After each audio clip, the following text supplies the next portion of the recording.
Welcome to our channel. Today our topic is ECG and connecting system. তো first আমরা জেনে নেব ECG full form কী। ECG full form হলো ইলেকট্রোকার্ডিওগ্রাফ। এবং ইলেকট্রোকার্ডিওগ্রাফ কী করে, আমাদের হার্টের যে ইলেকট্রিক যে অ্যাক্টিভিটি আছে সেটাকে গ্রাফিক্যাল রিপ্রেজেন্ট করতে সাহায্য করে এবং হার্টের বিভিন্ন রকম কন্ডিশনকে ডায়াগনোস করতে সাহায্য করে। তো ফার্স্ট আমরা জেনে নিচ্ছি হার্টে কে ইলেকট্রিক সাপ্লাই দেয়। তো হার্টে যে ইলেকট্রিক সাপ্লাই দেয় সেটাকে আমরা বলে থাকি কন্ডাক্টিং সিস্টেম।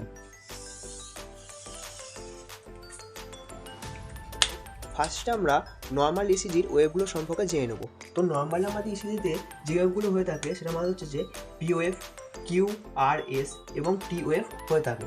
তো এবার আমরা জানবো কন্ডাকশন সিস্টেমের কোন পোর্শনটা ইসিজির কোন ওয়েভকে ডিনোট করছে। তো আমাদের পি ওয়েভ শুরু হওয়ার আগে এসএ নোডে ইলেকট্রিক ইম্পালস জেনারেট হয়। দেন এসএ নোডে ইলেকট্রিক ইম্পালস জেনারেট হওয়ার পরে আমাদের ইন্টারনোডাল পাথওয়েতে আমাদের ইলেকট্রিক ইম্পালসটা আসে। দেন ইন্টারনোডাল পাথওয়েতে ইলেকট্রিক ইম্পালস আসার পরে এভি নোডে ইলেকট্রিক ইম্পালসটা আসে, ঠিক আছে।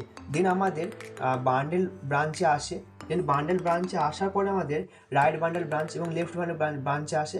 দেন আসার পর আমাদের পার্কেনজি ফাইবারে ইলেকট্রিক ইম্পালস আসে।